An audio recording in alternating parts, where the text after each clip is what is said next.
Fala, meu povo! Vocês estão bem? Estamos aqui gravando mais um episódio do nosso Pod Gestão, esse canal que você sabe que aqui a gente pode tudo, inclusive falar sobre gestão, para poder ajudar você aí com vários insights, com empresários e empreendedores que fazem a diferença nesse nosso Brasil e também aí pelo mundo. Então você é o nosso convidado a primeiro já se inscrever aqui no nosso canal, já compartilha com a galera aí para todo mundo ter acesso a esse conteúdo e, claro, também já deixa aqui o teu joinha e comenta aqui embaixo também como que tá sendo aí esse vídeo para você, os insights que foram gerados, que com certeza vai ser muito bacana.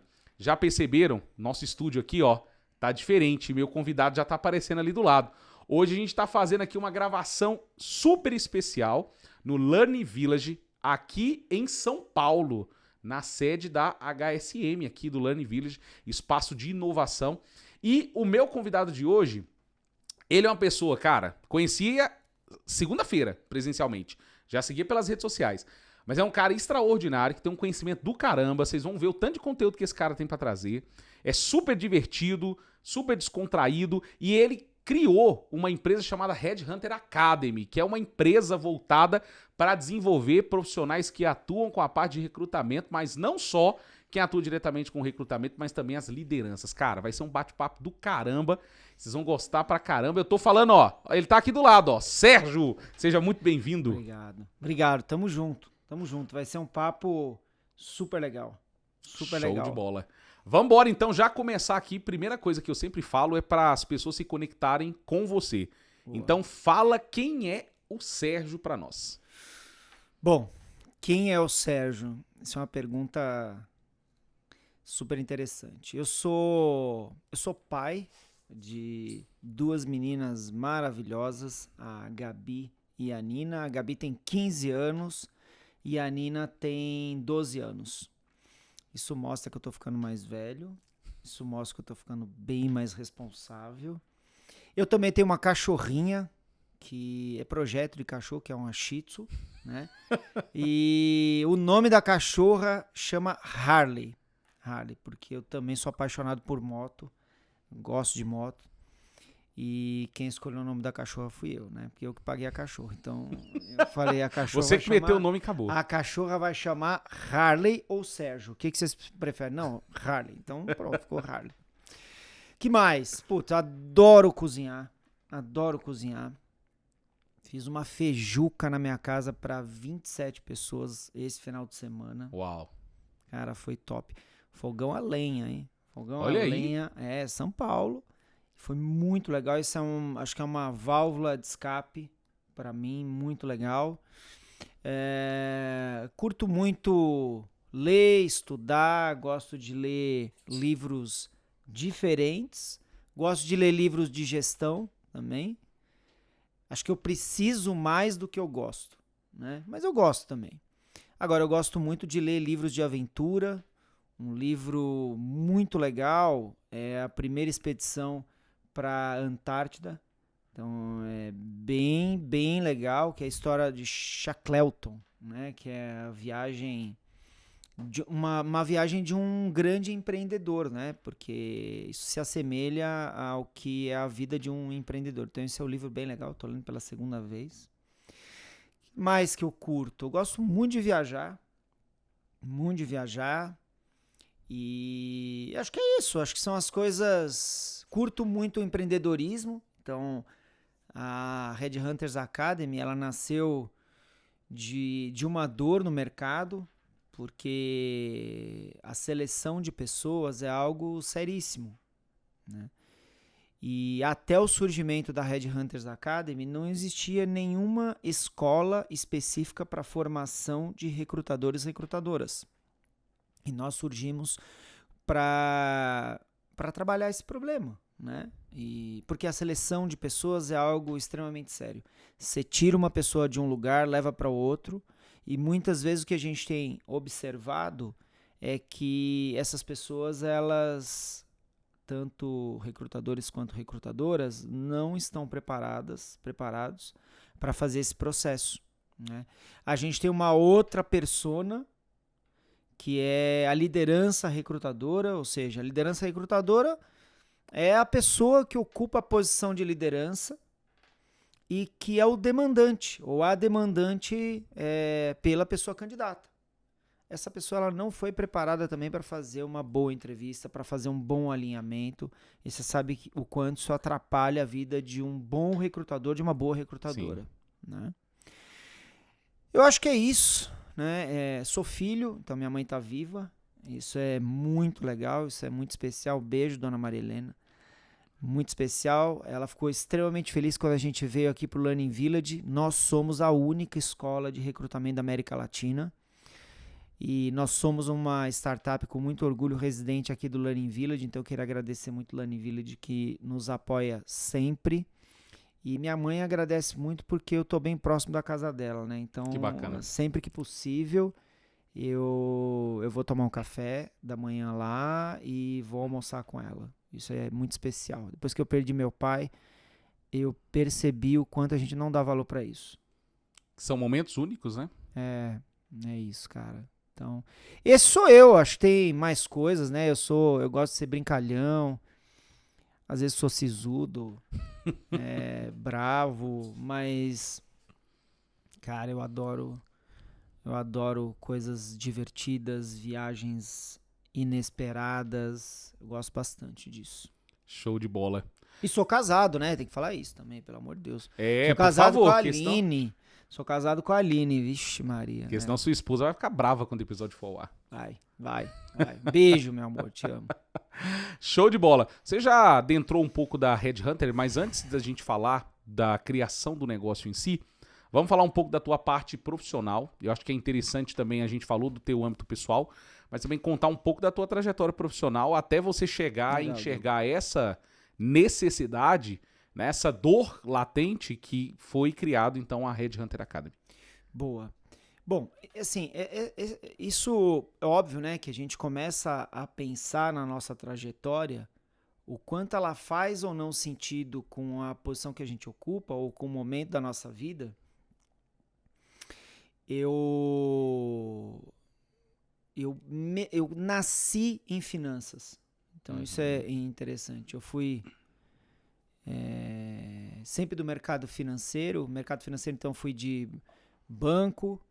Então, trabalhei no ABN, na época Banco Real, então no BRI, Banco Real de Investimento. Fui trainee nessa época, depois o banco foi comprado pelo ABN, e aí, quando o banco foi comprado, o nosso processo foi... Eu não sabia se o processo ia continuar ou não, aí fui a convite de um grande amigo meu, que hoje é presidente da Copersucar, para trabalhar na Merck Sharp & Dohme. Na época era a maior farmacêutica do mundo, uma das maiores do mundo. Fui para a área fiscal, trabalhei na área fiscal, dentro de controladoria. E aí, óbvio que eu fui com aquela falsa ideia de que é fácil e vou para vendas depois. Fui nada, né? Mas enxuricei a vida deles bastante, tiveram muita paciência comigo, fiz um programa em vendas, então eu comecei a perceber que talvez finanças não fosse a minha praia, né?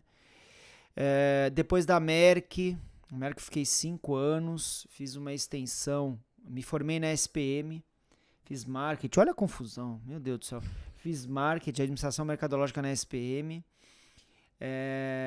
tive boas notas e aí ganhei uma extensão na McGill no Canadá, e fui estudar Cross Culture na McGill. Participei de um programa internacional da Merck, em tesouraria internacional, então em finanças. E aí, quando deu 5 anos, né, eu entrei num programa da Philips, porque eu tinha a ideia de que eu queria ser regional, eu queria responder para alguém de fora do Brasil. A gente às vezes faz uns pedidos e depois esses pedidos acontecem, a gente fala... E aí a conta chega, né? E aí, isso é a primeira passagem da minha vida, né, que tem muita relação com o que eu faço hoje e que mostra o quanto nós podemos melhorar nossos processos de seleção. Pessoal, eu fui contratado para uma posição que era em controladoria, mas era regional, então era para América Latina, sendo que eu não falava espanhol. Vocês param para analisar um negócio desse. A minha entrevista inteira foi em espanhol com o CFO da Philips, da divisão de Consumer Electronics. Na época um argentino, um cara super gente boa, mas que eu não conseguia falar espanhol com ele, então ele me fazia as perguntas em espanhol e eu respondia em inglês. Vocês acham? Analisando hoje, eu falo, cara, nunca vai ser contratado. E eu fui contratado. Eu ainda hoje acho que eu subi num elevador e a pessoa candidata foi abduzida. Sumiu do prédio, eu fui contratado. Fui contratado primeira semana. A gente sempre acha que a primeira semana vai ser aquela primeira semana de aquecimento, da gente conhecer as pessoas. Não. Segundo dia eu já estava numa reunião. Não entendi metade do que estava sendo dito na reunião. E depois eu descobri que aquela reunião era para mim. Em espanhol, cara. Foi muito legal porque eu aprendi espanhol. Então eu tive que estudar espanhol, eu só estava na rua.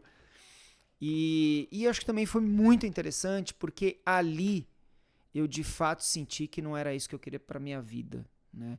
Porque ali a barra subiu. Eu trabalhei com gente muito boa, com gente que queria aquilo de fato, mergulhar em finanças. Outra coisa que é interessantíssimo, quando você sai de uma farmacêutica, pelo menos na época, onde a margem era maior do que eletroeletrônico, o foco vai para finanças. Então você tem que ser bom. Você tem que ser bom, você tem que ter café no bule, você tem que curtir aquilo. Eu trabalhava 14, 15 horas por dia, era uma maluquice. E ali eu senti que eu não gostava daquilo, pela madrugada. E aí eu rezava para algum headhunter me ligar e me levar para um lugar mágico que nem eu sabia qual era. A gente sempre acha que alguém vai salvar a nossa vida. Sim. Mas ninguém vai salvar, se você não tomar a decisão. E aí eu me lembro que um headhunter me ligou e falou, eu tenho uma posição. Quando ele não sabe, quando ele não pode falar, ele fala que é estratégica. Aí você gosta, você acha que é legal. Acha chique, né? Claro. Chique pra estratégico. Caramba. E aí fui, descobri que era Nestlé. Aí eu já falava espanhol. Era uma posição para América Latina também. E aí eu já sem gostar de finanças. Não gostava de finanças, mas fui indo, porque pagava bem. E aí me liga o RH. Olha, você tá contratado. Falei, cara, não é possível. Como é que pode um negócio desse? Por dentro eu já não queria, mas, putz, sabe aquela discussão, né? E aí o RH me falou o seguinte, olha, só que é o seguinte, como você tá entrando numa posição que é considerada para nós muito estratégica, você é muito jovem, eu tinha 30 anos, você vai ter um mentor. Falei, pô, legal. E ele quer conversar com você amanhã. Esse cara mudou minha vida. Porque ele, de fato, foi um dos primeiros caras a me fazer uma entrevista profunda, decente. Hoje, analisando, uma entrevista que me destruiu. Me destruiu no bom sentido ou me reconstruiu, né? Então, algumas perguntas que ele me fez que eu nunca mais esqueci. Você gosta de finanças? Primeira pergunta que ele me fez. Falei, eita, lascou. Aí eu falei, eu gosto. Bem na dor. Eu falei, eu gosto, porque eu gosto até hoje. Mas gostar não é amar. Sim. Né? E aí eu falei, gosto. Ele falou, como gosto é universal, 0 você odeia, nunca mais trabalha com isso. 10 você ama, trabalho de graça pra uma ONG. A minha vontade era dar 0, mas eu falei, não posso, né? Aí dei 6,5. Ele falou, não, tá boa. Passa raspando, precisa de um conselho. Era a minha vida. E aí ele falou, cara, como você vai liderar 7 pessoas que concorreram à sua vaga, perderam e são a sua futura equipe? Como você vai liderar essas pessoas? Me fala em 2 minutos. Sendo que eu fiz essa pergunta para eles do quanto eles gostavam de finanças. E adivinha que nota eles deram? 9, 10, eram apaixonados. E aí eu percebi que eu ia ter um baita de um problema, né? De trabalhar com algo complexo, difícil, não é simples. Não, na verdade não é simples você trabalhar com nada que você não goste, que você não é profundo, né? E aí depois ele tacou outra. Qual era a minha missão de vida? Eu não tinha a mínima noção, né? Inventei uma ridícula, patética, eu tenho até vergonha de falar aqui. Mas inventei que a minha missão era ajudar a Nestlé. O que o ser humano não faz para conseguir um emprego que não quer? Ajudar a Nestlé a produzir os melhores e mais rentáveis, porque era finanças, chocolates da América Latina. Ele falou, não, isso é sua missão de vida? Você nem na divisão de chocolate vai trabalhar. Olha só. É na divisão de leites. Eu falei, troca chocolate por leite.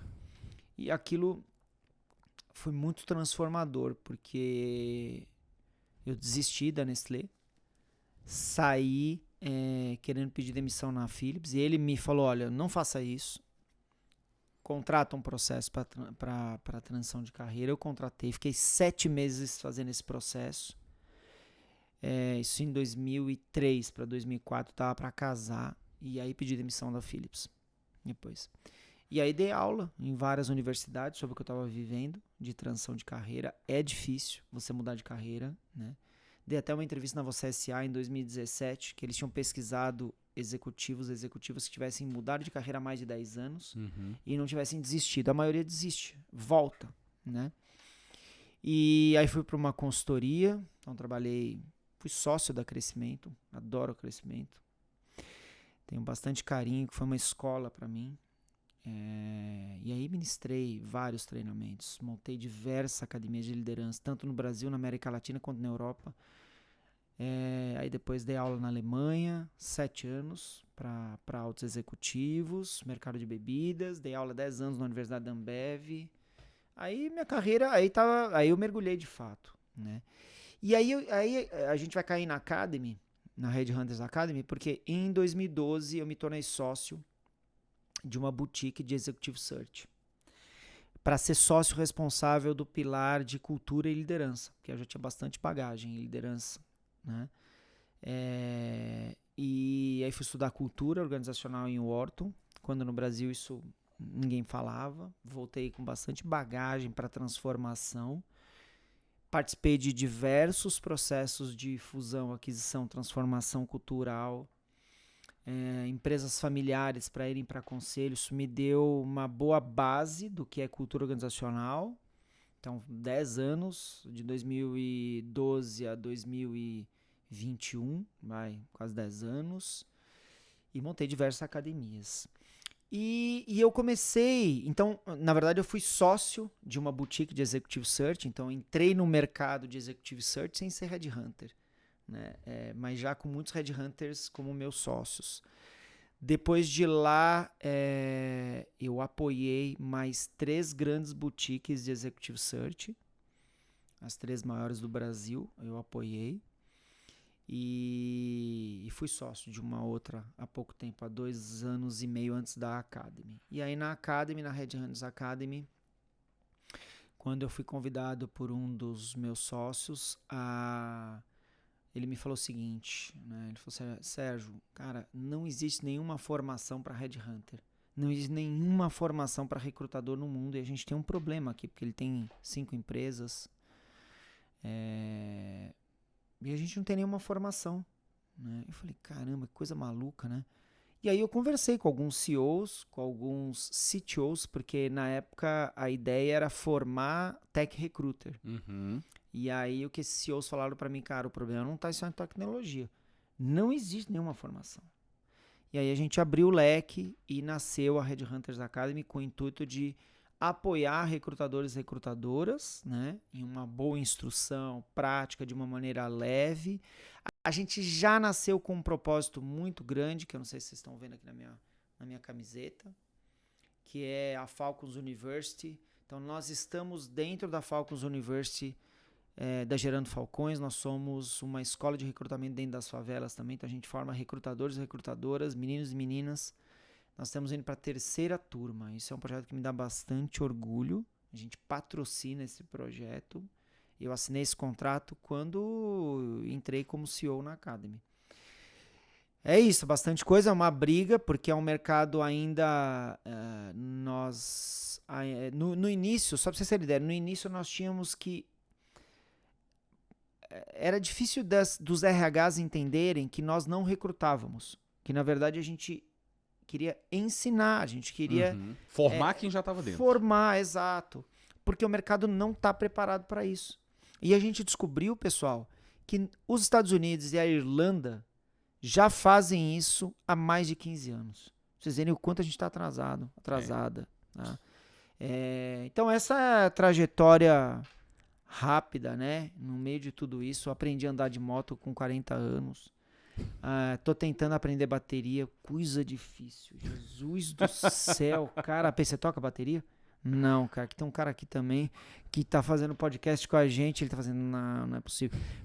Cara, tô estudando bateria há 3 anos. Quantas músicas eu toco? Fala. 5. E acertou. Eu toco 5 músicas. Exatamente, 5 músicas, cara. E olha, bem, 3. Não é bem. Uma eu decorei, uma eu toco mesmo, cara. Uma você toca bem. Eye of as the demais- Tiger. Eye of the Tiger, porque eu sou viciado na música, cara. Então, isso é uma coisa pra gente, refletir, né? Você vê, você gosta, você mergulha. Sim. Você gosta, você mergulha, né? É. Falei pra caramba agora, chega. Não, mas foi show de bola. Pô. Porque assim, dá pra poder as pessoas terem já um parâmetro da tua carreira. Porque assim, carreira longa é assim mesmo, cara. Imagina isso no currículo, né? Como é que não é? Ainda bem que agora ele não precisa mais, né? Do currículo, porque agora, como na condição de empresário, é outra história, né? Ai, cara, é verdade. Faz sentido. Então, mas é bacana pra poder as pessoas terem uma noção e ter uma ideia. Mas eu acho que é interessante a gente entrar nesse quesito da Red Hunter Academy, até porque a gente acabou de sair de 2 dias, né, de imersão do Recruit Experience, que foi um programa assim extraordinário. E eu não tô falando, já falei isso aqui pra você antes da gente terminar. E eu acho que é muito importante esse espaço onde é que a gente consegue atualizar, trazer conceitos e metodologias que sejam aplicáveis para dentro dessa rotina que a gente tem dentro do recrutamento e seleção, e que muitas vezes a gente tá ali, ó, no automático, né? Quando eu falo a gente é porque eu tô englobando todo mundo, mas não é todos os profissionais que são assim. Mas entra num ciclo vicioso. Ah, mas sempre foi assim, né? Eu sempre fiz dessa forma. Pra que eu vou mudar? Pra que eu vou atualizar? E aí não consegue identificar muitas vezes o porquê que aquele talento que ele acha ideal para a organização, ele não vem, ou se ele vem, ele não fica, né? Tem uma série de fatores. E eu achei super interessante o que foi que vocês trouxeram desse programa, né? Acho que é bacana trazer um pouco desse entendimento da estrutura, de como que é que funciona, até para quem está em casa e tiver interesse de fazer, e com certeza vai ter muita gente que vai assistir e vai falar, cara, isso aqui faz sentido para mim, como que é que ela pode buscar e o porquê que ela tem que buscar isso. Legal, boa. Bom, a gente começou a perceber que existiam diversas dores, né, das pessoas recrutadoras. Então, olha só, a primeira dor que existe, né, não sei se é a primeira, mas uma das dores que nós percebemos é que, poxa, eu preciso me conectar com a pessoa candidata, né? Eu preciso, ou até no processo de onboarding, então, para quem não sabe, processo de onboarding, contratei a pessoa candidata. E aí no processo de onboarding é um processo que você vai fazer com que a pessoa seja acolhida dentro da empresa, né? E existem estudos que demonstram que você pode, assim, o risco de você perder essa pessoa é muito alto se você não acolher bem. Sim. Certo? Então, esse processo de onboarding, o que a gente trouxe? Nós trouxemos uma técnica que é muito simples, né? Então, na Academy, a gente preza por técnicas simples que a pessoa recrutadora possa aplicar numa segunda-feira, né? A gente até pode ter coisas mirabolantes, mas essas coisas mirabolantes têm que ficar dentro da nossa, entre aspas, cozinha. Pra gente pensar e transformar, mastigar e deixar isso simples para uma pessoa recrutadora. Senão ela não vai fazer. Porque é uma rotina muito maçante, né? E maçante não é ruim. Assim, são 10 pessoas candidatas, 12 pessoas candidatas. Então não tem como você colocar processos muito difíceis, né? E aí a gente procurou sempre trazer ferramentas, processos que tivessem embasamento metodológico, mas que fossem práticos. Que a pessoa recrutadora pudesse aplicar numa segunda-feira. Então, um deles, eu já tinha aplicado muitas vezes em gestão, em liderança, tanto para chão de fábrica quanto para altas executivas, que é a linha do tempo, né? A técnica simples, onde você pede para a pessoa candidata trazer a trajetória, colocar a trajetória dela, tanto pessoal quanto profissional, deixar essa pessoa livre para colocar o que ela quiser, mas o importante é você fazer uma boa pergunta, né? Então, que pergunta? Olha, coloque aqui numa folha, desenhe numa folha os principais eventos da sua vida que te marcaram, que te formaram como ser humano, né? Tanto pessoal quanto profissionalmente. E normalmente a pessoa candidata te pergunta, mas coloco que tipo de coisa? O que você quiser, o que você se sentir à vontade. Olha só, isso é muito sutil, porque isso já resolve um grande problema da pessoa recrutadora, que é, eu não sei mais o que eu posso e o que eu não posso perguntar. Porque tem coisas que você não pode perguntar. É. Hoje, tem coisas que você não pode perguntar, né? Então, um exemplo. Você não pode perguntar. Você é casado? Você é casada? Por que você quer saber isso? Não, eu preciso saber se é casada, quem vai ficar com o filho. Tem filho, né? Quantos são? Quantos são? Mas por quê? E eu falo o seguinte, você tá fazendo essa pergunta por quê? Porque você vai contratar o filho também? Eu Não. costumo falar isso também. Porra, não faz nenhum sentido, cara. Você tá fazendo a pergunta, não, mas quem que vai ficar com a criança? E é problema seu. É. É problema seu antes de contratar a pessoa, pelo amor de Deus. Então, a linha do tempo, ela te apoia a não fazer perguntas estapafúrdias, né? Porque a pessoa vai colocar na linha do tempo. Óbvio, tem que tomar muito cuidado com os vieses, né? Ah, porque ela colocou aqui uma coisa que eu também fiz, então eu vou contratar. Não é isso. O objetivo é te apoiar.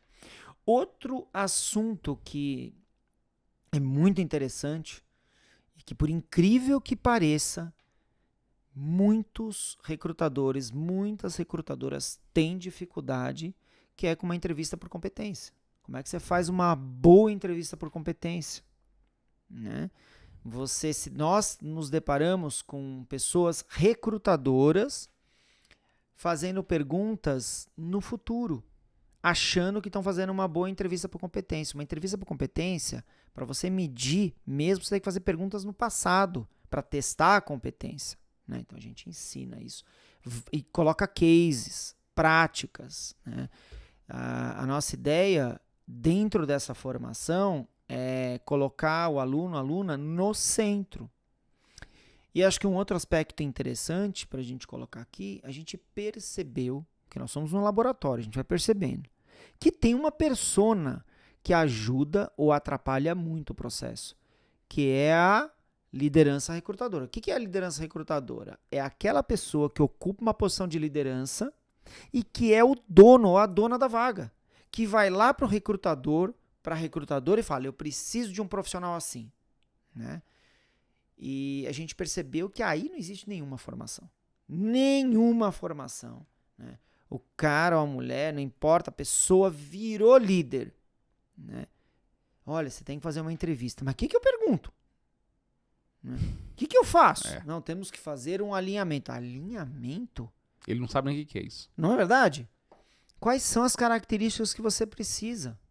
Né? E não é alto, baixo, gordo, magro. Não é isso. Branco, preto. Branco, preto. Não é isso, cara. Pelo amor de Deus. Qual característica? As pessoas não sabem. Então a gente criou alguns processos que apoiam a formação das lideranças. Né? Um deles é o mapa da missão.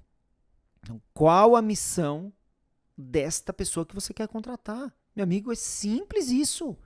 Você precisa dar essa missão para a sua pessoa recrutadora, que vai recrutar e vai buscar essa pessoa. Mas você é o responsável por dar o direcionamento. Né? Exato. Você vai ter que fazer uma entrevista final. Pelo amor de Deus, vai perguntar se o cara é casado, se ela é casada, com quem ficou o filho. O que tem a ver com isso? Né? Estou dando exemplos simples, mas que existem. Né? E muito.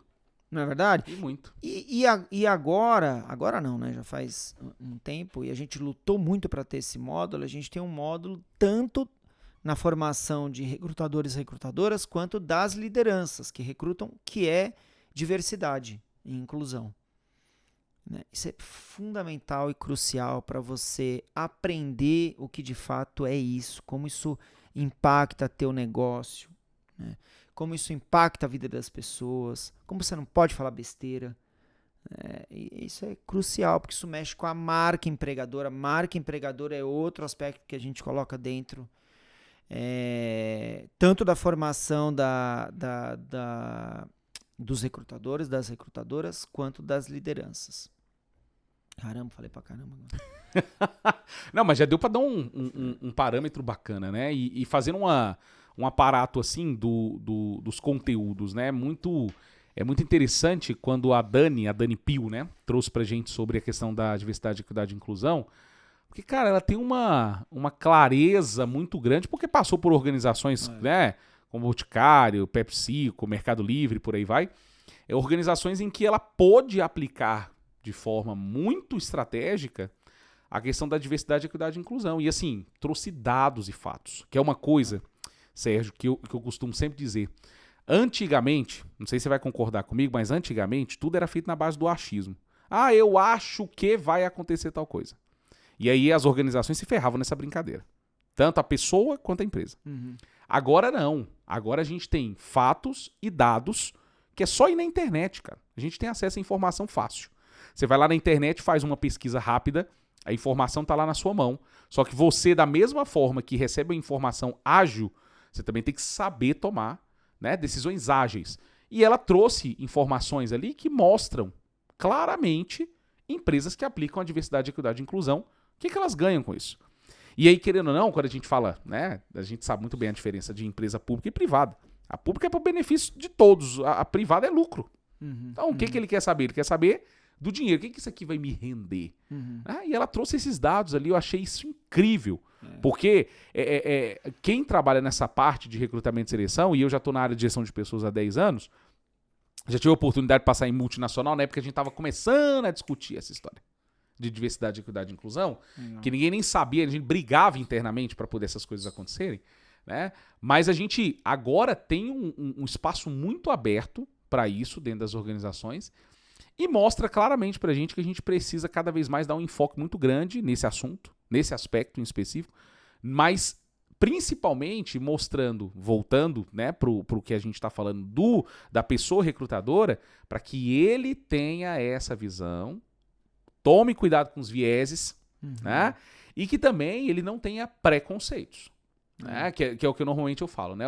O preconceito é quando a gente não sabe de algo. A partir do momento que eu sei, ele se torna um conceito. Então aí eu tenho que tomar cuidado. Boa. Né? Então, assim, a gente tem que ter isso muito, muito, muito claro e tem que partir da pessoa recrutadora. Por quê? Porque o RH é atividade meio, mas é o líder lá que vai, né?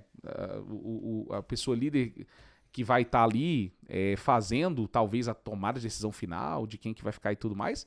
Mas se começa errado ali, vai terminar errado lá. Então, assim, é um ciclo, né? Então, assim, a gente tá falando aqui só dessa parte de diversidade, mas, assim, tem vários outros aspectos que trago durante o curso, como o Employer Brand, que é a marca empregadora, né? Os demais assuntos, como você falou, até da questão da linha do tempo, de como você estruturar isso para poder trazer para dentro de um processo de recrutamento, processo de onboard, por aí vai, que são ferramentas, assim, que são extraordinárias e que todo mundo, e quem tá assistindo, presta atenção nisso, vocês têm que fazer. Porque todo mundo tem que aprender isso, cara.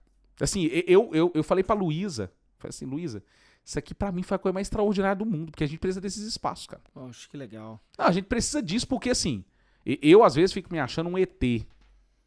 Muitas vezes, porque eu falo um monte de coisa nas minhas palestras e que tem hora que eu falo assim, meu Deus do céu, só eu que tô falando isso. Será que eu tô ficando doido? Aí, de repente, eu chego bem aqui e escuto um monte e eu falo, graças a Deus. Né? Tem pessoas que têm a mesma visão e que tá falando as mesmas coisas. Porque lá na minha realidade, lá na minha terrinha no quadradinho, né? Lá em Brasília, as coisas é meio difíceis, né? Porque a gente tá falando de uma área que é tudo público, tudo é serviço público. Quem vai pra lá quer saber de concurso público e tudo mais. Aí quando você vem pra iniciativa privada, meu Deus do céu, você pega cada RH lá que assim... É mesmo? Você pega, assim, umas realidades assim, tristes até. Porque você pega pessoas que, pelo amor de Deus, pelo nível de conhecimento, não deveria ser daquele jeito. E você sabe, você tá me falando, assim, um outro aspecto que a gente foi percebendo. Sim. Que existia muita dificuldade dos RHs, né? Das lideranças também. E isso é muito interessante. As lideranças cobram, mas tem dificuldade, no que eu vou acabar de falar aqui. Em mapear a cultura. Sim. Como é que eu mapeio, né, a cultura organizacional, né, da organização em si. Como é que eu entendo que a cultura organizacional da área para que aquela pessoa vai trabalhar pode ter algumas diferenças em relação à companhia? E principalmente assim, qual é a cultura da gestão, né? Então, o gestor, a gestora que vai dirigir aquela área e que, portanto, é para quem a pessoa recrutada vai responder. Qual é a cultura? Como é que a banda toca? A gente se deparou com a seguinte questão, assim, dificílimo assunto de cultura organizacional para pessoas recrutadoras. Vocês sabiam disso? Né? Olha, se você é uma pessoa recrutadora e se alguém te perguntar como é que você explica, né, cultura organizacional, você não pode responder. É missão, visão, valores. Não pode responder isso. É raso, né? Isso faz parte, né? Mas é muito mais do que isso. Né? Você não pode decorar uma missão, uma visão e valores e usar isso numa entrevista. Você não pode. Agora, você tem que conhecer profundamente, né? Eu brinco e falo entre aspas que é como a banda toca. Como é que a banda toca nessa organização? Como a banda toca na área para onde você vai levar essa pessoa? Como a gestão, o gestor, né, ou a gestora faz as coisas. Então, outra frase que a gente gosta bastante é assim: é como as coisas são feitas aqui. Isso talvez traduza mais do que missão, visão, valores. Né? Então, é como as coisas são feitas aqui. É o que as pessoas acreditam de fato. É o que as pessoas enxergam numa segunda-feira a gestão fazendo, né? Então, isso é muito sério. E eu, na posição de pessoa recrutadora, tenho que ter a condição de mapear isso e mapear uma pessoa candidata que, primeiro, tenha fit, né? O que é um fit cultural? Que tenha valores congruentes com aquela realidade. Ou vou fazer uma pergunta que eu fiz aqui a gente tem uma ferramenta dentro da Academy, nós não usamos no Recruiter Experience, mas a gente usa em programas fechados, que é o Zoom organizacional. Você pega uma lupa e mergulha na organização. E aí lá a gente tem algumas perguntas que nós fazemos para as lideranças, para diretores, diretoras, vice-presidentes, presidentes, inclusive para processo de seleção, né? Grandes como programas de trainees. E aí num desses que nós apoiamos, tinha uma pergunta lá.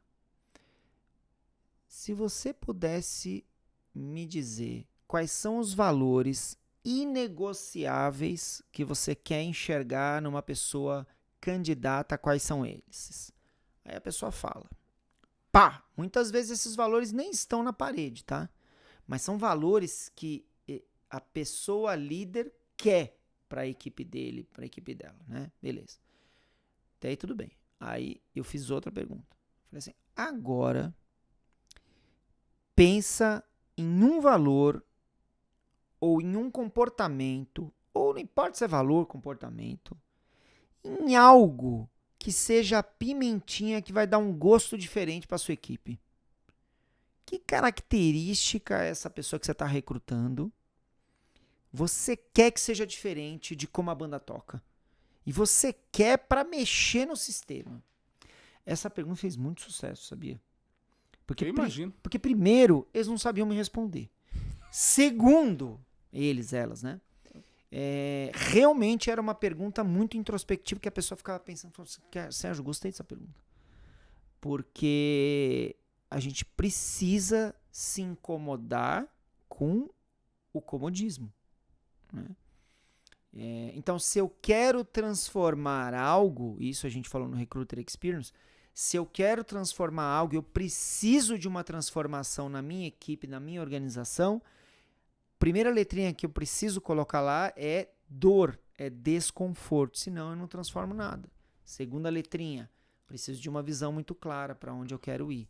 Terceira letrinha é um P de processo, qual é o processo que vai estruturar isso? Né? Isso não foi eu que inventei, isso veio da Columbia Business School, que é uma das principais universidades dos Estados Unidos e que estrutura processos de transformação. Então, trazendo para um processo, trazendo para um líder ou para uma líder que esteja com uma posição aberta, uma vaga aberta, e você, pessoa recrutadora, está fazendo um alinhamento, né, com essa liderança, você tem que fazer essa pergunta. Qual a pimentinha que você quer para transformar, para trazer o desconforto à dor? Nenhuma? Pelo amor de Deus. Então tá bom, você não quer transformar nada. Pode ser que a resposta seja o quê? Não quero. Eu não estou nesse momento. Eu estou no momento de manter o barco velocidade cruzeiro. Tá tudo certo. Acho difícil, mas pode ser, concorda? Sim. Dificilmente uma companhia que abre para um processo de trainee, abre para um processo de estágio, não quer transformação. Não é verdade? Sim. Pô, não tá muito congruente o negócio. Exato. Agora, para uma posição, até pode ser, não, eu quero substituir, quero a mesma pessoa. Acho sem graça, mas pode ser, Mas né? pode ser que aconteça, né? Pode ser, é verdade. E aí é interessante quando você fala disso do RH conhecer de fato a cultura da empresa e se aprofundar nisso. E o que a gente vê é que muitas vezes assim, né, isso claro que acontece só lá na Grécia, aqui não. Pessoas que falam assim, poxa vida, mas o RH é muito operacional aqui na minha empresa. Mas o RH nunca vai se tornar estratégico se ele não souber do negócio. Sem sombra de dúvida. Então assim, não tem como. Eu não tenho a visão holística, eu não olho pro todo, eu só olho ali para aquilo que eu faço, pro meu cenário, pra minha atividade. Esquece, você não vai ser estratégico nunca na vida.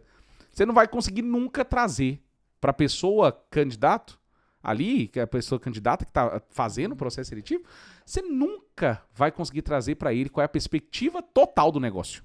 Se você não conhece dele. Concordo. Aí a pessoa candidata vai te perguntar, então, me explica como é que as coisas funcionam aqui, como que é que a empresa... Legal. Aí como que você vai explicar? Aí você fala, não, então, tem como te explicar lá do meu setor. Não, mas ela não quer saber do seu setor. Às vezes ela nem lá vai trabalhar. O que ela quer saber do teu setor? Ela quer saber do todo, né? Então, para eu saber do todo, eu tenho que sair lá da minha cadeirinha, lá do meu confortozinho lá, bonitinho, e rodar. Concordo. E andar. E conhecer as lideranças, conhecer as pessoas que trabalham naquele ambiente. Eu tenho que ouvir as pessoas, porque o RH, mesmo ele sendo atividade meio, mas é dele que saem as coisas. Então é dali que tem que começar a acontecer a transformação. E acho que assim, você tá me fazendo lembrar, né? Você está me provocando para uma como eu coloquei no começo, né? Hoje, então eu tenho 49 anos. Vou fazer 50 em abril. Então eu vivi bastante coisa e só que com a experiência que eu tenho, eu começo a olhar para o que eu vivi e pensar, cara, que coisa absurda aquilo, né? Como eu contei a história, enfim, das entrevistas, né? E aí você tá me lembrando de uma coisa que você falou agora, né? Pô, papel dos RHs entenderem de fato a cultura.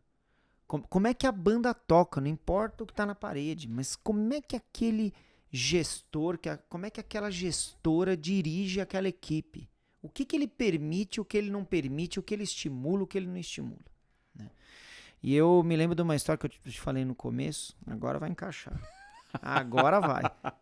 Adoro histórias, vai lá. Eu não contei essa história para ele, mas falaram para eu contar para ele. Só que eu gosto da história ela encaixando num contexto, né? Sim.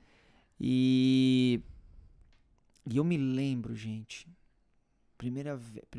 segunda vez que eu fui estagiário, faz tempo, eu tinha, sei lá, eu tinha uns 19 anos, 20 anos, eu era moleque, né? 30 anos atrás. Cara, 30 anos atrás, vocês têm noção disso? E aí, o que aconteceu? Eu sempre fui apaixonado por avião. Sempre. Até hoje eu sou apaixonado por avião. E eu queria ser piloto, né? Mas não tinha grana pra pagar brevet, era caro pra caramba, enfim. E aí, eu consegui um estágio, eu queria fazer um estágio, eu estudava na SPM, não tinha grana para pagar a SPM, precisava fazer estágio, não tinha curso noturno, confusão. E aí, primeiro estágio que eu fiz foi no Banco do Brasil.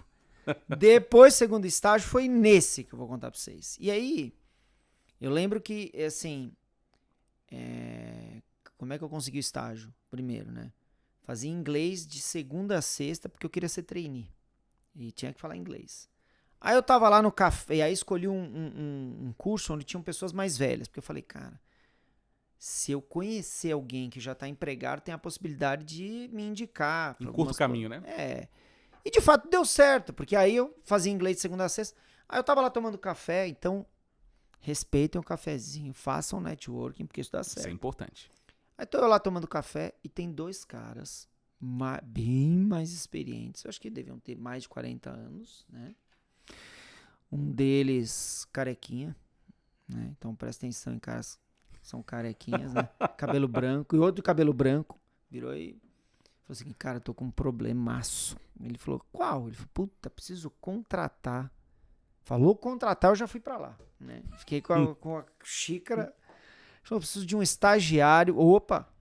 E eu fui chegando mais perto.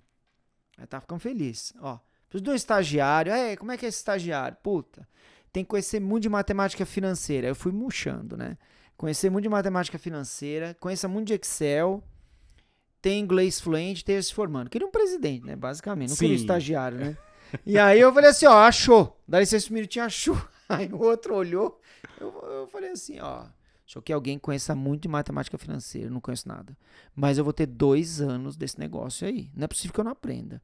Achou que alguém que conheça muito de Excel, eu não conheço nada. Mas eu sei que eu vou precisar disso. Então, estou aberto para estudar. Achou que alguém com inglês fluente, eu não tenho inglês fluente, mas eu estou estudando inglês de segunda a sexta, não é possível que não fique fluente. Achou que alguém que esteja se formando, eu não tô no segundo ano, mas vamos formar. Pegar ou largar. O que você acha que aconteceu?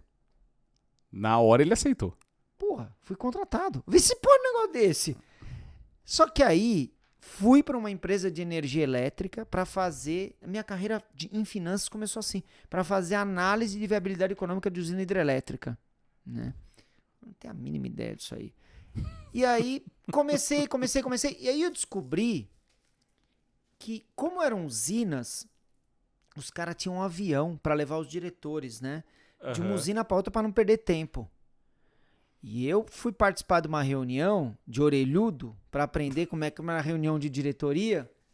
Nunca tinha visto na vida. Atenção, estagiários, prestem atenção na história. Presta atenção que vale a pena. E aí, tô eu lá, borboletando. De repente, um diretor falou assim, ó, agora que a gente já avaliou a usina, podemos avaliar a troca do avião. Aí eu tomei um susto, falei, peraí, a empresa tem avião, cara. Aí os caras mostraram lá um Learjet lindo, falei, cara, saí da reunião, sentei do lado do meu coordenador que chamava Marcelo, não sei nem se ele tá assistindo aqui, Marcelão. Aí eu falei, Marcelo, cara, gente boa. Eu falei, Marcelo, você sabia que os caras têm avião? Sabia. Falei, e aí? Como é que faz pra voar nisso aí? Ele falou, você tem tempo? Eu falei, tenho. Ele falou, é o seguinte, você é estagiário, né? Eu falei, você vai ficar mais uns 3 anos como estagiário, você não vai voar. Aí depois que você se formar, você vai virar um analista júnior. Não vai voar também. Vai ficar mais uns 5 como analista júnior. Depois você vira analista sênior. Mais uns 5, não voa também. Depois vira coordenador, que é a minha posição. Nunca voei. Tava pé da vida. Falou, aí você vai ficar mais uns 5. Vai fazendo a conta aí. Aí você vira gerente. Você não vai voar. Aí mais uns 10 anos, aí você vira diretor. Talvez você voe. Agora, a única possibilidade de você voar é virar vice-presidente. Aí, meu filho, dá uns 30, 40 anos, você já se aposentou. Gente, isso hoje, analisando, parece uma brincadeira, mas isso é cultura. Porque me jogou lá pra baixo. Eu falei, não é possível. Aí, beleza. Aí passou, sei lá, 2 semanas, passaram-se 2 semanas. Tô eu lá trabalhando, chega uma secretária de um VP. Eu já mapeei, né? Fiquei só... Ela falou assim, olha, alguém pode levar o Dr. Hella pro aeroporto? Eu falei, é agora. Eu falei, eu posso. Ela falou, mas você não tá fazendo aquela análise? Eu pensei, né? Bem melhor levar o cara pro aeroporto, né? Saí da Paulista, comecei. Dr. Hella, vocês têm um avião. Aí ele quieto assim, falou, tem. Falei, como é que é esse avião? Não, é um Learjet, não sei o que. Ela falou, caramba. E eu indo pra 23 de maio. Falei, senhor God, pô, demais. Eu já pilotei helicóptero e não sei o que lá. Eu falei, caramba, sou apaixonado por avião. Aí eu tive um papo com um cara que era considerado um dos mais difíceis, né? Chegou lá na porta do hangar líder. Falei, ô, doutor Hella, posso conhecer o avião? Ele falou, claro. Posso? Gente, primeira vez que eu andei na pista de Congonhas. Eu andei na pista, carreguei a pastinha do cara, subi no Learjet. Parecia filme. Aí subi, entrei. Fui lá no fundo, não tinha pensado nada até então, tá? Aí fui lá no fundão, pus a pasta dele, sentei. Fechei o olho, falei, cara, onde os caras gastam a grana? Puta merda. Ficou imaginando, Não, né? cara, o avião era incrível. Sala de reunião. Aí fui lá. Tudo dentro do avião? Tudo. O avião Caraca. era... Não, cabiam umas 12 pessoas no avião. Aí, tô eu lá sentado, entrou um copiloto, me viu, me deu bom dia. Bom dia, tudo bem? Falei, tudo. Aí, entrou uma aeromoça. Bom dia, tudo bem? Vai com a gente pra Tocantins? Eu falei, vou. Aí eu já ia, né? Aí ela falou, tão jovem indo pra Tocantins? Eu falei, estamos começando. Aí entrou o comandante. Bom dia, temos já um passageiro aqui. Falei, tudo bem? Ele falou, vai com a gente pra Tocantins? Falei, vou. Ele falou, como é que você chama? Sérgio. Acho que ele pensou, deve ser filho do cara. Sim, sim. Aí entrou uma jornalista. Aí a jornalista entrou. Não, movimentei o avião. Aí a jornalista sentou na cadeira. Tão jovem. Eu falei, meu, realmente aquilo lá é cultural. É só diretor que voa. Ela falou, você vai com a gente? Eu falei, vou. Ela, tá, porque a gente vai pra uma reunião muito importante. Eu pensando, puta, que reunião, né? Aí beleza, tô eu lá. Aí eu já ia, né? Eu já me preparei. Aí chegou o Dr. Hella. Gente, vocês não acreditam. Ele era um senhor baixinho, tava com um problema na perna. E, ó, olha só, cultura inútil, hein? Eu descobri que todo Learjet tem uma cadeira que tem comunicação com o comandante. É o cara que mais manda no avião, que é a cadeira que vira pra lá e pra cá. Sim. Aí ele sentou nessa cadeira. Aí ele falou, não, temos que decolar rápido, não sei o que. E eu lá, eu comecei a suar, né? Falei, será que eu falo? Será que eu não falo? Eu ganhava R$192. Falei, não vou falar, cara. Porra, é que 192 hoje, sei lá, não sei quanto que seria. Mas, enfim. Pus o cinto devagar, assim, eu já tava pingando de suor. E aí, a porta fechou do avião. Falei, cara, Meu Deus do céu. esse cara vai me demitir, eu tenho certeza. Mas também vou contar essa história pra todo mundo. Aí eu falei, aí o avião começou. Aí vai o cara lá, tira o negócio da frente do avião e começa a taxiar. Aí eu já pensando, puta, eu vou apanhar tanto, cara, quando eu chegar em casa, que meu pai vai me dar tanta porrada, porque eu perdi o emprego, cara. Aí... Falei, mas eu também vou ter tanto... Aí eu fiquei naquela Você tinha quanto? 19 anos na Tinha época? 19 anos. E aí... Quanta merda, né, que a gente faz. E aí... Aí, de repente... Ele virou e falou assim... Ela falou assim, olha, a gente podia acelerar e ver os materiais... Gente, pessoal, a reunião era com o Fernando Henrique Cardoso. Eu descobri lá... Que era presidente na época. época. Que era presidente do Brasil. Aí ela chegou e falou assim, ó, doutor Hella, a gente tem que analisar os números, tudo. Ele falou, puta, esses números... Ela falou, o senhor não trouxe? Ele falou, puta, não acredito. Tava com a minha pasta, tava na minha pasta. E eu lá atrás com a pasta. Aí ela assim, a pasta, o senhor não trouxe a pasta? Não, ele falou, não, eu mandei um menininho, um meu estagiário, trouxe a pasta aqui pra dentro. Ela falou, como é que é esse menininho? Eu usava óculos. Aí ele falou, o menininho que usa óculos, que foi lá pro fundo, trouxe minha pasta. Ela falou assim... E usa óculos? Ele falou, E o avião, eu falei, decola, porra. E não decolava. Aí ela falou, ele tá aqui com a pasta. Ele, como? Aí ele virou pra trás, eu tava lá. Eu falei, tudo bem, doutor Hella. Ele falou, puta que pariu. Meu estagiário tá aqui dentro do avião. Aí pediu pro cara parar o avião. Ele falou, doutor Hella, mas ele não vai com a gente. Eu falei, até o piloto quer que eu vá. Ele falou, para o avião. Aí parou o avião. Aí eu gelei. Aí parou o avião, ele virou e falou, você tá de brincadeira? Como é que você me entra no avião? Eu falei, o senhor deixou? Ele falou, mas porra, mas não pra ir pra Tocantins. Aí eu falei assim, doutor Hella, eu nunca voei nesse avião. Ele falou, por que você nunca voou? Você entra? Eu não tinha nem voado. Acho que eu tinha ido pra Vitória uma vez. Eu falei, deixa eu ir. Ele falou, aí todo mundo olhando pra mim. Aí ele falou assim, você confia em mim? Aí o que eu vou responder? Que sim, claro, Óbvio, né? Eu falei, Não sim. vai- Ele falou, desce agora. Porra. Aí eu desci com a perna banca, quase caí Parou! Ele falou, agora a gente vai ter que ir pra última fila e não sei o que lá. Eu fiquei mal. Tomei um esporro. Voltei pra empresa.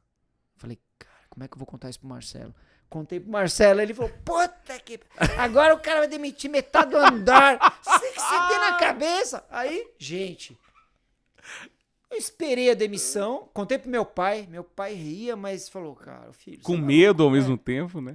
Gente, dia seguinte, tô eu lá trabalhando, chega um outro, eu movimentei a empresa, chega um outro diretor, quem é o Sérgio? Eu falei, pronto, é agora. Aí ele chegou e falou, ó, eu não sei o que aconteceu. O doutor Hella me ligou lá de Tocantins, falou que você vai comigo pro Paraná amanhã. Falei, E o meu coordenador do lado, eu falei, mas o que nós vamos fazer? Eu não sei, mas eu tenho que te levar pro Paraná amanhã. Aí eu falei, quero saber se esse cara vai de avião, né? Falei, nós vamos do quê? Ele falou, nós vamos com o avião da companhia, você dá o nome pra Beatriz. Aí o meu coordenador, por que ele vai? Porque você não liga pra ele lá. Gente, voei, entrei no avião, fui pro Paraná, não fiz nada na reunião, mas voei no avião, voltei. Quando eu cheguei, quem tava no aeroporto me esperando? Dr. Hella. E aí?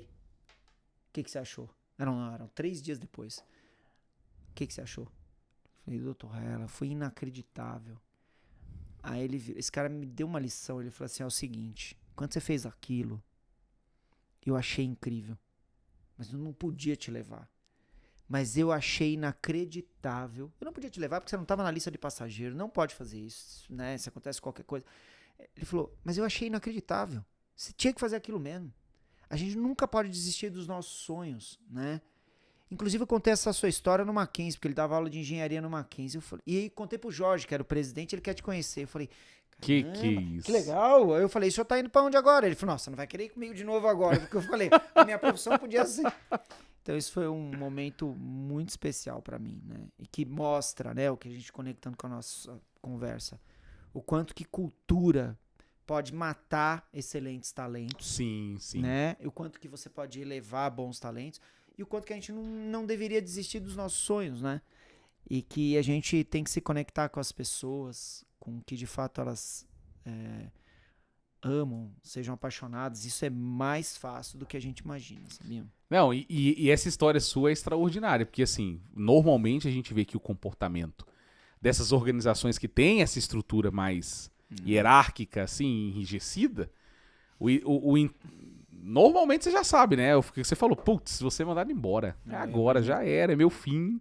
E aí, de repente, o cara vai lá e acha aquilo extraordinário. Olha pra você ver, né? Ele foi genial. Você não tá lá mais, mas provavelmente é uma coisa que com certeza marcou. E eu tenho plena certeza que alguma coisa mudou depois disso lá. Pô, foi tão legal, porque depois de lá eu fui pro Banco Real. Que aí eu fui pro programa lá. E aí ele me perguntou se eu já tinha andado no helicóptero do Luiz Faria, que era o presidente do banco. Eu falei, eu tô esperando, ainda tô aguardando um momento. Agora, você tem uma outra história que você disse que era boa, que você queria contar pra gente? Que é a história da Ana Maria? Puta, então, gente, participei, né, da Ana Maria Braga 2 vezes, pra falar sobre mudança de carreira, né? Então eu fui pra lá, porque eu fui de finanças, como eu contei pra vocês, e mudei minha carreira pra trabalhar com gente, com pessoas, né? Não que finanças eu não trabalhe, mas eu trabalhei focado pra desenvolver pessoas. E aí o que acontece? Eu fiz uma externa, né? O que é uma externa? Quando é uma matéria técnica, eles fazem cortes e você vai fazer um processo com uma pessoa e depois ela põe pra dentro do programa. É bem legal, né? E aí o que acontece? Você grava, eu fui pro Rio de Janeiro, gravei. Uhum. E aí fica a assessora dela com uma assessora nossa. Eu tinha uma assessora e aí eles ficam combinando. Ó, vai pro ar tal horário. Bom, beleza. Vai pro ar no dia seguinte, tá bom. No dia seguinte eu tinha um Zoom organizacional com uma grande empresa que fica na Verbo Divino e eu ia entrevistar 8 diretores, né? Gente, eu adoro pão na chapa, café em padoca. Tô eu lá na padaria. Somos dois. Puta, eu amo, coisa boa. Tô eu lá comendo meu pão na chapa, pedi um pão na chapa, tudo. E, gente, não tem jeito. Padaria tem uma TV ligada no Bom Dia Brasil, dependendo do horário. E tô eu lá, aí eu recebo mensagem, vai pro ar agora. Eu tô lá na padaria. Aí pedi o meu pão na chapa, e aí eu apareci na TV lá, né? E eu comendo meu pão na chapa aqui, e eu lá na televisão. Eu vi a movimentação na padaria. A padaria começou a ficar alvoroçada, cara. Aí... aí foi muito bom. Porque aí, cara, aí a atendente, super simpática, veio, me trouxe o pão na chapa. Aí olhou na TV, olhou pra mim. Porque deu um nó no cérebro. Claro, pra analisar, claro. né? A pessoa não sabe que não é ao vivo, né? Nossa. É você que tá na TV. Falei, ó, não sou eu. Pensa bem. Eu tô na padaria comendo um pão na chapa, um pingado. Como é que eu vou estar na TV?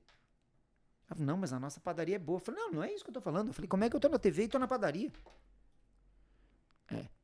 Nossa, mas parece tanto você. Eu falei, não sou eu. Fica tranquilo, não sou eu. Aí eu falei, não vai dar confusão. Aí, beleza. Atravessei a rua. Gente, atravessei a rua. Porque o negócio movimentou. Subi lá. Minha primeira entrevista, que eu ia entrevistar a diretora financeira. Tô eu lá. Ô, Sérgio, me conta um pouco, né? Como é que foi tua trajetória? Eu contei. Que eu contei pra você. Ah, ela falou, que coisa estranha. Que coisa maluca. Eu falei, por quê? Ela falou, hoje eu demorei um pouco pra sair de casa. Fiquei me arrumando. E aí, tava ouvindo o Bom Dia Brasil e entrou a Ana Maria Braga. Aí eu falei, Aí eu falei, e ela falou, gente, que loucura. Eu não vi, mas a história do cara que ela entrevistou, gente, parece a sua história. Eu falei, é mesmo? Aí ela assim, aí eu falei assim, você achou boa ou você achou ruim? Aí, porque se é ruim eu não falo que sou eu nem a pau, né? Claro. Aí ela assim, o cara tá vendo aqui, ó. Aí ela falou assim, nossa, eu adorei, eu achei incrível. Aí eu levantei assim, prazer, sou eu. Sérgio, que isso? Não acredito. Sou eu. Ela falou, puta que eu sabia que era você. Gente, foi incrível. Aí eu saí de lá. No segundo cara que eu ia entrevistar, o que aconteceu? A empresa inteira já sabia que era eu. Caramba, cara. Aí acho que até tiraram o link, mas se vocês procurarem lá. E fui no Milton Jung também. Mundo Corporativo CBN, procura lá. Mundo Corporativo / Career, tá lá. Mas eu tô bem diferente, viu? Eu tô mais bonito agora. Cara, que sensacional, né? É cada história. E aí, você vê, né? O cara teve a oportunidade de estar lá na padaria na hora que o negócio foi passar. bom. Bicho, que loucura. Não, primeiro que eu já fico imaginando. Já deve ser uma loucura você ir na Ana Maria. Já começa por aí. Aí, de repente, o povo vai sair ao ar, o cara tá na padaria comendo pão na chapa. Cara, foi muito legal. Esse dia foi muito... Não, eu imagino. Eu fico aqui imaginando como é que não deve ter sido. Minha mãe falando... Minha mãe, gente, minha mãe. Eu falei, mãe, não é ao vivo. Aí ela falou, filho, mas você tá... Filho, como que eu não entendo? Você tá no Rio? Eu já falei 3 vezes pra ela. Eu falei, não, mãe, eu tô na padaria aqui comendo pão, tô aqui na televisão. Só que eu não podia falar alto, né? Sim. As pessoas são malucas, cara. Elas querem... E daí, né, que eu fui lá? E daí? Tô comendo pão na chapa aqui. Aí, então isso foi legal, foi interessante. Cara, isso é massa demais, cara. Eu lembro da época que eu apresentei programa na rádio. E aí era interessante porque, assim, era uma rádio católica, né? Então não era todo mundo que ouvia. Mas era impressionante, porque, assim, era um programa voltado pra jovens. Mas quem é que ouvia rádio, cara? Quem que você acha que ouvia rádio? As velhinhas? Você acha que os jovens ficavam assistindo? Mas sua voz é muito... Meu, Celso Portiolli. Agora... Não é? Olha lá, os caras estão falando Celso Portiolli. Cara, era impressionante. Chegava nos eventos... Aí, tipo assim, lá em Brasília tem o Raléu. Tem em todo lugar, né? Aqui também em Franca tem. Nasceu aqui em Franca, em São Paulo. E aí eu ia eu saía do programa, e aí eu apresentava o programa do Raléu, e aí eu falava assim, olha só, pra você que tá nos ouvindo, semana que vem nós vamos fazer o programa ao vivo, lá direto do Raléu de Brasília, não sei o que, aquela louca. Quem quiser vai lá me dar um abraço. Só vinha as senhorinhas. Mas é legal, né? Mas é massa demais. Porque eu falava assim, bicho, eu juro pra você, porque eu cheguei na rádio, eu fiz uma loucura, porque a rádio era só aqui, ó, só voz. Não tinha nada de vídeo, então todo mundo ficava, Que esse bendito desse menino que tá atrás Celso Portiolli. Da rádio e tal, não sei o quê. E eu comecei a botar... A gente começou a transmitir pelo Facebook, depois a rádio foi obrigada a botar uma câmera na ponta, assim, porque eu queria transmitir os legal. programas e tal. Cara, e eu ficava naquilo, eu ficava assim, eu juro pra você, eu tava apresentando o programa e falava, não tem ninguém ouvindo esse programa. Eu tenho certeza... Eu tenho certeza absoluta que não tem ninguém ouvindo esse programa. E aí, dava, tipo, o programa era 2 horas de programa, começava 2 da tarde até as 4 da tarde, todo sábado. Bicho, aí era pior ainda, porque eu falei, quem ouve rádio 1 hora dessa, que cargas d'água? Aí tinha... Não, aí tinha a hora que o povo falava assim, o pessoal da Operação do Som falava assim, Diego, você tem que pedir, passa o número da rádio que o povo tem que ligar. E eu falei, gente, vocês têm dó, pelo amor de Deus, vocês acham que alguém vai ligar na rádio 1 hora dessa? Bicho, não é que o povo ligava. E não era minha mãe e minha avó, não. Era os ouvintes mesmo ligavam, cara. E aí chegava nos eventos, era muito engraçado. Porque o povo falava assim, ai menino, você é o menino lá da rádio, que não sei o quê, cara. Era muito bacana. Mas nunca ninguém falou assim, pô, mas você é primo do Portiolli, você é... Não é possível, cara. Fala sério. Ai, cara. Olá, deixa eu te falar. Olá. Maoi, fala um Maoi, vai. Maoi. Cara, é impressionante, porque todo lugar que eu vou, todo mundo me chama de Celso Portiolli. É impressionante. Eu tomei um choque quando eu escutei, falei, e ele é gente boa igual você, cara. Porra. Não, todo mundo fala, eu nem tinha reparado. Aí depois o povo começou a falar tanto que aí eu comecei a reparar. Porque quando eu fui pro seminário estudar pra ser padre, que eu contei até aquela história lá pra você, que eu fui pro seminário estudar pra ser padre, todo mundo me chamava de Padre Roger Luiz, que é aquele lá da Canção Nova, que é famoso pra caramba. E aí todo mundo falava, Padre Roger Luiz, Padre Roger Luiz. Aí quando eu saí do seminário, tinha que inventar alguma coisa, né? Que não vai ser padre mais, o que vai ser? Aí inventaram, Celso Portiolli. Mas ficou bom, pô. Aí pegou. Mas que bom, pelo menos é um apresentador querido, né? Não, ruim sim. é se fosse alguém ruim aí que... Concordo com você. Não, né? ele é super querido. Não, gente boa pra caramba. Mas olha, deixa eu ver aqui, quanto tempo que a gente... Caraca! Eu já sei lá quanto tempo. Bicho, já passou, foi o nosso tempo, mas que bom, é sinal de que... Foi bom, pra mim foi bom. Não, foi bom pra cacete, cara. Desculpa a palavra, mas foi bom pra cacete mesmo. Um monte de palavrão também aqui. Não, aqui a gente pode tudo, né? Aí a gente pede desculpa de uma coisa ou outra, mas pode falar, não tem problema. Mas você sabe que eu tive que pedir desculpa pro Milton Jung, né? Fora do ar, porque eu peguei e falei, pô, porque agora saindo daqui eu pego um Uber. Ele falou, puta, agora eu não pego mais táxi, porque você falou Uber aqui. E não tem como, porque é ao vivo, não, cara, o negócio. Como cortar. Não tem como cortar. Não, e o negócio de podcast ao vivo, o foda é isso, né? Porque você vai lá ser entrevistado lá, às vezes o cara coloca você numa sinuca de bico ali, bicho, falo, dependendo cara. que você... Eu já tive vezes já de eu falar assim, olha, você toma cuidado, você vai perguntar, eu solto o verbo mesmo. Eu não vou falar mal de ninguém, mas eu falo. Exatamente. Sérgio, agora caminhando então aqui pro final, Boa. a gente sempre encerra o programa com você deixando as tuas redes sociais e as redes sociais da Red Hunter Academy para quem quiser saber mais, conhecer um pouco melhor do teu trabalho, acompanhar o que você faz e também a Red Hunter Academy. Fica à vontade. Pô, obrigado. Bom, no LinkedIn vocês podem colocar Sérgio Gomes, coloca Red Hunters Academy, que é fácil, só tem um Sérgio Gomes com Red Hunters Academy. No Insta, você pode colocar sergio.gomesoficial e redhunters.academy. Acompanhe a gente, tem bastante matéria, bastante conteúdo legal que a gente grava, posta, bastante coisa legal mesmo, viu? E foi um prazer. Prazer foi todo, cara. prazer foi bem todo legal. meu. Não, foi muito massa o nosso bate-papo e primeiro episódio que a gente grava fora do estúdio. Olha que demais. A gente nunca gravou fora do estúdio lá em Brasília. E a gente a primeira vez tá gravando aqui em São Paulo. Então, foi bom pra caramba, cara. Você tá doido. Ainda mais aqui, né? Perdão, fala. Não, ainda mais num espaço como esse, né? Maior hub de tecnologia, educação da América Latina, que é o Learning Village, que é do Grupo Anima, HSM. E aí tem uma coisa, que tá é a vendo? nossa casa. Eu falo que era pra poder a gente encerrar o programa, eu tenho outra história pra... É uma droga isso. Mas vamos lá. O Sérgio, durante o curso, foi inventado de falar que aqui tinha um negócio do Masterchef. Tem ou não tem? Tem, tá vendo? Cara, que loucura. É só aquele espaço lá mesmo? Como é que é? Aquele lá é onde acontece as entrevistas de eliminação. Entrevista de eliminação. É, lá embaixo, na ponta. É. Cara do céu. Não, eu juro pra você, bicho, olha pra você ver, né? Não foi Quando legal? Não, legal pra caramba. E aí, quando a gente é fã, a gente é besta, né? Aí ele falou, eu fiquei o tempo todo, falei, bicho do céu, eu quero saber onde é que é esse negócio, eu quero ver onde é que é o E negócio. é bem legal. Aí você acredita que eu liguei pra minha esposa, porque eu e minha esposa, a gente assiste Eu assisto as também. temporadas todas do MasterChef lá pelo stream, lá, porque tem tudo gravado.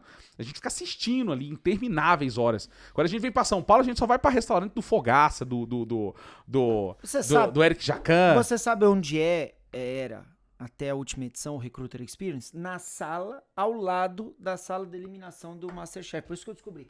E uma das Caramba, edições, cara. o cara tava lá na eliminação, só que o cara era de fora. Então, tava todo aparato lá. Sim. E aí o cara mandou um abraço pra minhas filhas, porque eu gravei. Olha só, cara, que Eu sensacional. falei, ó, você manda um abraço aqui aí, que elas... Aí, porque elas não queriam vir aqui, Sim. agora elas querem vir. Que é isso? Tá vendo? Aí você vem pra poder participar do evento e pega uma dessa aí, cara. Aí Legal. tava todo mundo ali, a gente querendo tirar o avental do boneco pra poder tirar foto das meninas Eles lá. não conseguiram? Não, aí eu falei pra elas, olha, eu não sei se pode, né? E tava tendo uma reunião ali do lado. Eu Pode. falei, acho que não é muito... Falei, acho que é muito bom, não. É melhor não... Vamos falar nada não, porque senão dá problema, né? Mas, Sérgio, cara, quero te agradeço. agradecer demais aí a tua Imagina, pra mim foi um disponibilidade, teu prazer tempo. imenso. A gente tá gravando aqui já quase 2 horas pós o evento, que já terminou à noite, então Verdade. é sensacional ter a tua presença aqui. E, assim, cara, tem um espaço aberto aqui, vamos tentar gravar outras coisas. Pra mim vai ser um prazer quando você vier pra São Paulo, vem de novo aqui. Ah, com certeza. Ou a com gente vai pra lá. certeza. Nós vamos pra lá. né? Vamos, com certeza. E, ó, você que é de Brasília, já vou logo adiantar. Não vou falar. Pode falar isso? Vou né? colocar que você pode falar. Eu nem sei o que você vai falar, mas pode falar. Ó, você que é de Brasília, que trabalha com a parte de recrutamento e seleção, se prepare, que em breve vem novidades. Ah, eu gostei. Eu Em já sei o breve que é. vem novidades, tá? Então, já se prepara aí, segura o coração, já começa a comentar aqui embaixo, ó, que você já vai ver que o negócio vai ser bom. E vai ser top. Vai. Já vou até comprar passagem. Não, vai ser bom pra caramba, cara. Vai ser sensacional. Galera, olha, foi sensacional esse bate-papo diretamente aqui de São Paulo, aqui do Learning Village, aqui desse hub de inovações onde a Red Hunter Academy fica, né, aqui em São Paulo. Foi sensacional esse bate-papo. Eu espero que você tenha gostado. Aproveita para se inscrever no nosso canal, compartilha com todo mundo o conteúdo, deixa o teu joinha, comenta aqui embaixo. Aí fica acompanhando aí os próximos episódios, que com certeza em breve vem mais episódios. E se você quiser saber também o spoiler das gravações que a gente está fazendo antes de ir ao ar, você tem que ir lá pro nosso @ no Instagram. Então no @pod.gestão, você consegue acompanhar os vídeos lá. Toda vez que a gente tiver gravação, a gente solta um spoiler lá, você consegue ficar sabendo antes. Tá certo? Abraço pra vocês, fiquem com Deus, até a próxima! Valeu!